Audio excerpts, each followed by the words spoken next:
सरकार FCRA यानी foreign contribution regulation act में संशोधन की तैयारी कर रही है, लेकिन इस प्रस्तावित बिल को लेकर विपक्ष, चर्च संगठनों और कई सामाजिक संस्थाओं ने सवाल उठाए हैं। सरकार का कहना है कि इसका मकसद विदेशी चंदे के इस्तेमाल में पारदर्शिता लाना है, जबकि विरोध करने वालों का कहना है कि इससे सरकार को जरूरत से ज्यादा अधिकार मिल जाएंगे। तो आखिर FCRA बिल क्या है, विपक्ष इसका विरोध क्यों कर रहा है, आइए इसे विस्तार में समझते हैं। FCRA यानी foreign contribution regulation act Bharat का वो कानून है जो विदेश से आने वाले चंदे या फंड को नियंत्रित करता है। अगर कोई NGO, ट्रस्ट, धार्मिक संस्था या सामाजिक संगठन विदेश से पैसा लेना चाहता है तो उसे FCRA के तहत पंजीकरण कराना पड़ता है। सरकार का कहना है कि ये कानून इसलिए बनाया गया ताकि विदेशी फंड का इस्तेमाल देश की सुरक्षा और राष्ट्रीय हितों के खिलाफ न हो। अब सरकार इस कानून में कुछ बदलाव करना चाहती है।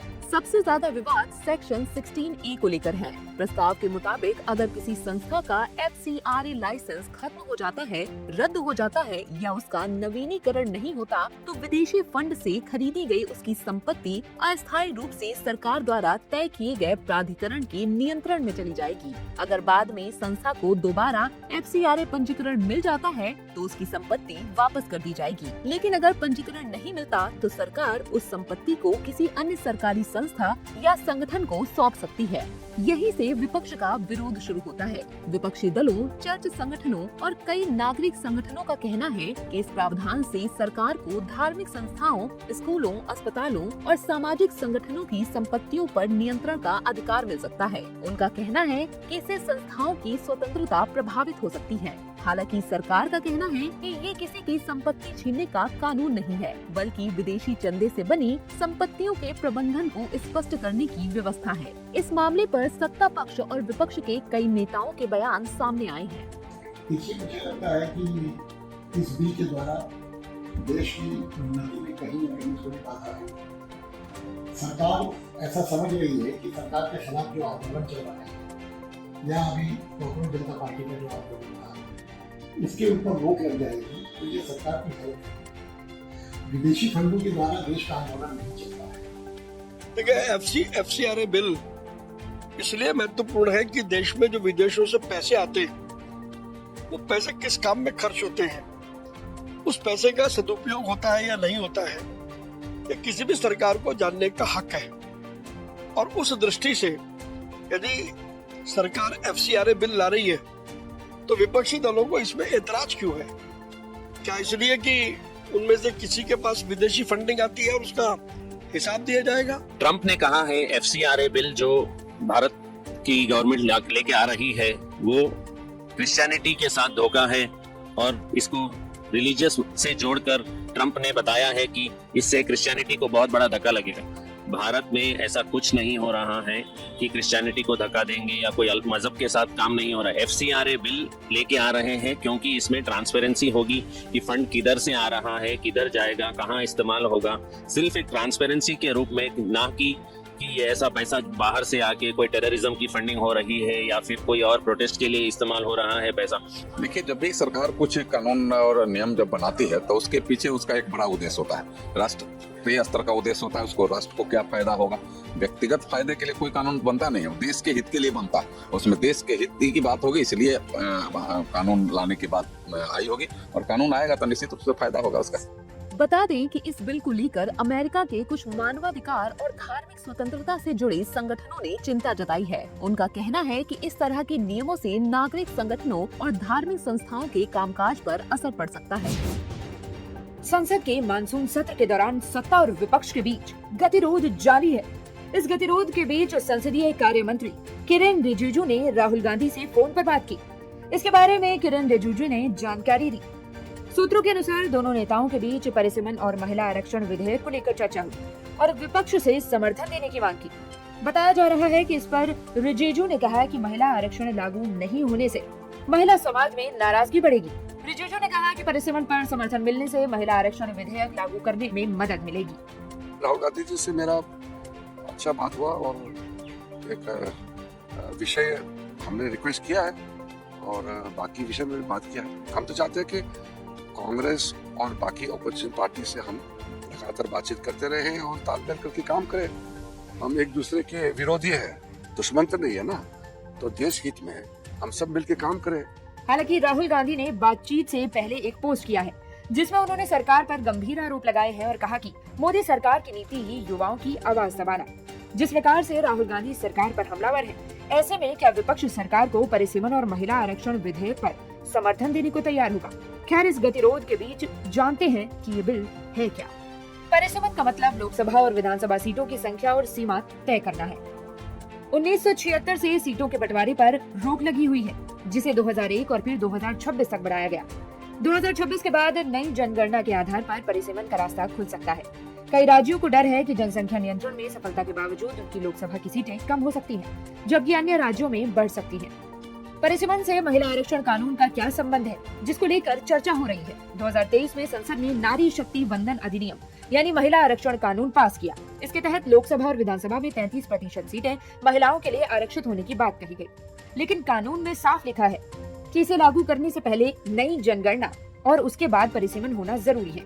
यानी जब तक परिसीमन नहीं होगा, महिला आरक्षण भी लागू नहीं हो सकता। ऐसा भी बताया जा रहा है कि राहुल गांधी की ओर से कहा गया है कि वो पहले अपनी पार्टी और सहयोगी दलों से चर्चा करेंगे। इसके अलावा इस मुद्दे पर ऑल पार्टी मीटिंग में भी चर्चा होगी। चर्चा के बाद कांग्रेस सरकार को अपना रुख बताएगी। लेकिन परिसीमन और महिला आरक्षण विधेयक का मुद्दा अभी एकदम से चर्चा में क्यों आया? संसद के मानसून सत्र के दौरान विपक्ष कई मुद्दों पर सरकार को घेर रहा है। इसी बीच किरण रिजिजू ने राहुल गांधी से फोन पर बात कर परिसीमन पर समर्थन देने का आग्रह कर दिया। सरकार का तर्क है कि अगर परिसीमन आगे बढ़ेगा तो महिला आरक्षण लागू होने का रास्ता साफ हो। तो अब निगाहें इस बात पर है कि फोन की ये राजनीति आखिर संसद तक पहुंचती है या नहीं। बाहर कैमरों के सामने आरोपों की बरसात है, भीतर समर्थन की तलाश जारी है। विपक्ष सरकार को लोकतंत्र का पाठ पढ़ा रहा है। सरकार विपक्ष को महिला आरक्षण की याद दिला रही है। चर्चा ये भी है कि परिसीमन को लेकर 16 से 18 अगस्त को विशेष सत्र बुलाने की तैयारी भी है। दिलचस्प बात यह है कि जिस संसद में बहस होनी चाहिए, वहाँ हंगामा ज्यादा और संवाद कम दिखाई दे रहा है। 20 जुलाई से शुरू हुए मानसून सत्र में लोकसभा अब तक एक भी दिन प्रश्नकाल पूरा नहीं कर सकी है और हंगामे के बीच बिना चर्चा के 5 विधेयक पारित हो चुके हैं। नीट परीक्षा को लेकर देश भर में हुए जेनजी के प्रदर्शन ने सत्ता, सरकार और वैचारिक संगठनों तीनों का ध्यान अपनी ओर खींचा। इसके कुछ ही दिनों बाद आरएसएस प्रमुख मोहन भागवत ने जेनजी और जेन अल्फा के युवाओं से संवाद का ऐलान किया और आज मुंबई में करीब 2000 छात्रों के साथ खुली चर्चा की। और इसमें थैंक यू उत्तर के लिए, पर इसमें आप जब आपने बोला कि प्रोटेस्ट पर्टिकुलर डायरेक्शन में करना चाहिए, पर्टिकुलर मैनर में करना चाहिए, तो भी सर कई बार ऐसे भी लगता है कि प्रोटेस्ट पे हम निकल आए तो लोग हमें एंटी नेशनल बुला देंगे। हाँ, लोग हमें बोलेंगे saying that this people are agents of some country and so and so. तो सर इसमें वो मैं कह रहा हूँ ना, इसमें मैं कह रहा हूँ हाँ कि जेन जी अगर एजुटेशन कर रही है तो एंटी नेशनल तो है नहीं, अपने लोग हैं, अपनी नेक्स्ट जनरेशन है। जी सर, इस अपनेपन से डायलॉग का साथ मैंने बोला अपनेपन चाहिए। मुझे लगता है कि ये जो नई पीढ़ी है जेन जी जेन अल्फा, ये अभी जो हमारी एग्जिस्टिंग पीढ़ी है उससे ज्यादा ऑनेस्ट है। अरे वाह, बढ़िया है। और देशभक्ति और सेवा का ऑनेस्ट अपील उसमें चलता है। भारत की आबादी का सबसे बड़ा हिस्सा अब जेनजी और युवा मतदाताओं का है। ऐसे में ये संवाद बहुत ही महत्वपूर्ण माना जा रहा है। मोहन भागवत ने जेनजी से कहा कि विरोध कर रहे हैं तो इसका मतलब वे एंटी नेशनल नहीं है। आंखें बंद करके अगर भरोसा करना हो तो जेनजी पर करूंगा। मौजूदा पीढ़ी से अधिक ईमानदार और संवेदनशील, सेवा और राष्ट्रभक्ति की सच्ची अपील युवाओं को प्रभावित करती है। लोकतंत्र में विरोध और संवाद साथ साथ चलते हैं। जेनजी के शिक्षा से जुड़े सवाल और शिकायतें जायज हैं। आज की पीढ़ी सवाल पूछती है, सिर्फ मानती नहीं, जवाब भी चाहती है। अगर जेनजी नाराज हैं तो उसकी वजह समझनी चाहिए। हाल के छात्र आंदोलन ने ये संकेत दिया कि युवा वर्ग का बड़ा हिस्सा वैचारिक मुद्दों से ज्यादा नौकरी और भविष्य की सुरक्षा पर वोट करना चाहता है, जिस पर मोहन भागवत ने भी जोर दिया। उन्होंने कहा कि लोकतंत्र में आंदोलन भी संवाद का एक माध्यम है। जेनजी के सवाल और शिकायतें जायज हैं। शिक्षा व्यवस्था में व्यापक सुधार की जरूरत है। शिक्षा को व्यवसाय नहीं बल्कि सामाजिक आवश्यकता माना जाना चाहिए। स्कूलों की मूलभूत सुविधाओं और शिक्षक प्रशिक्षण पर ध्यान देना जरूरी है। शिक्षा सुधार में सरकार के साथ समाज की भी भूमिका महत्वपूर्ण है। ऐसे में सवाल उठता है कि अचानक आरएसएस को जेनजी की याद क्यों आई? क्या ये सिर्फ संवाद है या फिर इसके पीछे राजनीतिक और वैचारिक तैयारी भी छिपी है? असल में नीट विवाद ने पहली बार ये दिखाया कि जेनजी की राजनीति पारंपरिक मुद्दों से अलग है। ये पीढ़ी रोजगार, परीक्षा में पारदर्शिता, अवसरों की समानता और जवाबदेही जैसे मुद्दों पर सड़क पर उतरने से नहीं हिचकती। पहले भी कहा था कि आज जो हम हमारे युवा को देखते हैं, हम भूल जाते हैं कि यार ये सिर्फ हमारी युवा नहीं है, ये एक्चुअली हमारा फ्यूचर है। क्योंकि आज जो भी पॉलिटिकल पार्टी है, जो भी आपकी सोच है, जो भी ऑपोजिशन है, जो भी न्यूज चैनल है, सब चले जाएंगे भाई, बट हमारी युवा रहेगी। So it's really important that we hear them. I support Modi ji with what he's doing right now and how he's correcting the wrong system with all of whatever the protests has been happening and the wrongdoings happening to the students. And the Honorable Prime Minister is doing what's right for the students and the citizens of this nation. Great that he's trying to interact with students in a way that connect with them more and that has given more perspective to his speeches to the students these days. Prime Minister, I feel like ever since he has become the Prime Minister, he has done a lot for our country, right? Especially regarding the youth, because India is known to have one of the largest youth populations, and he has made like the best use of it and tried to motivate us to do better so that our country can really develop and stand somewhere in this world. RSS और BJP भले ही अलग संगठन हो, लेकिन दोनों के बीच वैचारिक और संगठनात्मक संबंध लंबे समय से स्थापित हैं। ऐसे में संघ का युवा संपर्क अभियान भाजपा के लिए भी राजनीतिक रूप से अहम माना जा रहा है। हालांकि विपक्ष इसे युवा नाराजगी को शांत करने की एक कोशिश बता रहा है, जबकि संघ का कहना है कि उसका उद्देश्य नई पीढ़ी की सोच को समझना और उनके साथ संवाद बढ़ाना है। बंटी यादव हत्याकांड को लेकर बिहार की राजनीति तेज हो गई है। नेता प्रतिपक्ष तेजस्वी यादव ने गुरुवार को पटना स्थित राष्ट्रीय जनता दल के प्रदेश कार्यालय में प्रेस कॉन्फ्रेंस कर मामले में पुलिस की कार्रवाई पर सवाल उठाए और पीड़ित परिवार के लिए कई महत्वपूर्ण घोषणाएं की। उन्होंने कहा कि राजद बंटी यादव के परिवार को न्याय दिलाने की लड़ाई पूरी मजबूती से लड़ेगा और बच्चों की शिक्षा से लेकर आर्थिक सहायता तक हर संभव सहयोग करेगा। तेजस्वी ने कहा कि जब वो पीड़ित परिवार से मिलने गए थे तब उन्होंने न्याय दिलाने का भरोसा दिया था और स्पष्ट किया था कि दोषियों को किसी भी कीमत पर बख्शा नहीं जाएगा। तेजस्वी यादव ने बंटी यादव के दोनों बच्चों की पढ़ाई का खर्च उठाया है। प्रेस कॉन्फ्रेंस के दौरान तेजस्वी यादव ने बंटी यादव की पत्नी को 5 लाख रुपए की आर्थिक सहायता का चेक सौंपा। अब उनके नहीं रहने पर जो आर्थिक संकट उनके परिवार के लोगों को जो झेलना पड़ रहा है, उसको देखते हुए हम सब लोगों ने उस समय में उनकी धर्मपत्नी को ये विश्वास दिलाया था कि जो 2 बच्चे हैं उनके, एक बेटी है एक बेटा है, ये बेटी सामने है और एक बेटा है, इनकी पढ़ाई का शिक्षा का पूरे स्कूल का खर्च जो है हम लोग देखेंगे। तो आज आप लोग यहाँ आए हैं, इनकी जो भी क्लास 12 तक का जो पढ़ाई होगा उसका खर्चा जो है हम लोग देखेंगे और आप लोगों के सामने चेक भी उनकी धर्मपत्नी को हम लोग देने का काम करेंगे। 5 लाख का चेक है। पटना के चर्चित बंटी यादव का अपहरण 6 जुलाई 2026 को किया गया था। परिवार और पुलिस रिपोर्ट के अनुसार अपहरण के कुछ ही घंटों बाद या उसी दिन उनकी बेरहमी से हत्या कर दी गई थी, जबकि उनका शव 11 जुलाई 2026 को पटना के पास अथमल गोला क्षेत्र से बरामद हुआ था। वहीं नेता प्रतिपक्ष तेजस्वी यादव ने मामले में केवल हत्यारों की गिरफ्तारी ही नहीं बल्कि जांच के दौरान दोषी पाए गए पुलिस अधिकारी के खिलाफ भी सख्त कार्रवाई की मांग की। बता दें कि बंटी यादव की हत्या के बाद ये मामला बिहार में चर्चा का विषय बना हुआ है। परिजन शुरू से ही निष्पक्ष जांच और सभी आरोपियों की गिरफ्तारी की मांग कर रहे हैं। पुलिस ने मामले में कुछ आरोपियों को गिरफ्तार किया है, जबकि अन्य संदिग्धों की तलाश जारी है। इसी बीच विपक्ष ने कानून व्यवस्था और पुलिस की कार्यशैली को लेकर सरकार पर सवाल उठाए हैं। ये शिव भक्त नहीं आतंकवादी हैं। ये शब्द ऑल इंडिया इमाम एसोसिएशन के अध्यक्ष मौलाना साजिद रशीदी ने कांवड़ियों को लेकर कहा है। रशीदी ने कहा कि वर्दी में पुलिस वालों को मारने वाले क्या शिव भक्त हैं? बच्चों से भरी स्कूल वैन पर हमला करने वाले क्या शिव भक्त? मरीज की वैन पर हमला करने वाले भी क्या शिव भक्त हैं? क्या शिव जी ने इन्हें यही तालीम दी है? लड़के लड़कियां शराब पीकर नाच रहे वो शिव भक्त हैं? ये शिव भक्त नहीं, ये नशेड़ी हैं, गंजेड़ी हैं। सुनिए। आप उन लोगों को जो सड़कों पर बैठकर शराब पी रहे हैं, नशा कर रहे हैं, उनको शिव भक्त बोलते हैं। आप उन लोगों को जो पुलिस वालों को वर्दी में रहते हुए मार मार कर अधमरा कर देते हैं, आप उनको शिव भक्त बोलते हैं।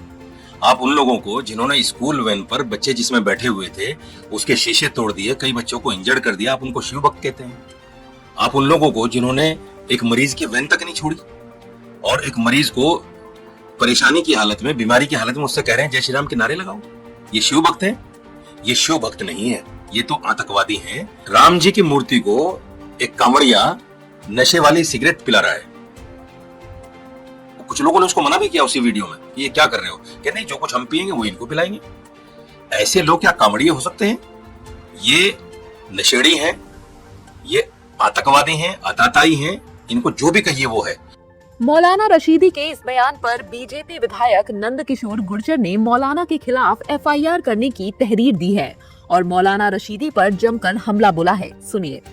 जितने भी कट्टरपंथी जो लोग हैं वो किसी भी तरह से सनातन को बदनाम करने के लिए, कांवड़ियों को बदनाम करने के लिए, कांवड़ यात्रा को बदनाम करने के लिए इस तरह की हरकत करते रहते हैं। मौलाना रशीदी की जांच हो कि वही तोड़फोड़ करा रहा है, वही पूरे गैंग को ऑपरेट कर रहा है, और अगर इसकी संलिप्तता पाई जाती है तो एनएसए के तहत फास्ट ट्रैक कोर्ट में मुकदमा चले, इसको फांसी की सजा हो।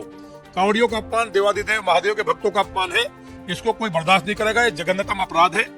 आज कह रहे हैं कि कांवड़िया वहां जाकर शराब पीते हैं। एक कांवड़िया बता दे, उसे पता ही नहीं है।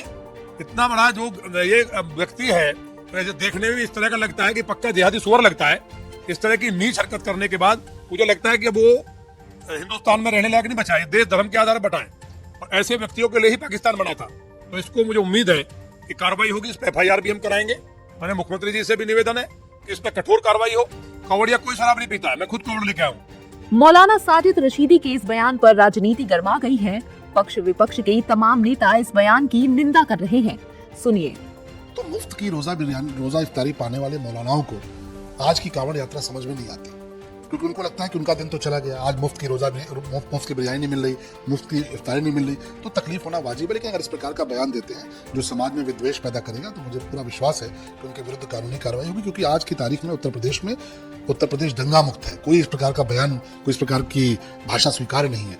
लेकिन आप देख लीजिए, इसी देश में नमाज का क्षण भर का मामला होता है। 5 से 10 मिनट जुमा की नमाज होती है। जुमा की नमाज के लिए पाबंदी लगा दी आपने, घरों में नमाज पढ़े उसके लिए पाबंदी लगा दी, और नमाज की हालत में लोगों को जूते लगा दिया आपने। धर्मावलंबी हैं, उनके अपनी अपनी आस्था होती है, और किसी भी पंथ के मानने वाले लोगों को, किसी भी धर्मावलंबी को किसी दूसरे धर्म के बारे में आपत्तिजनक टिप्पणी से बचनी चाहिए।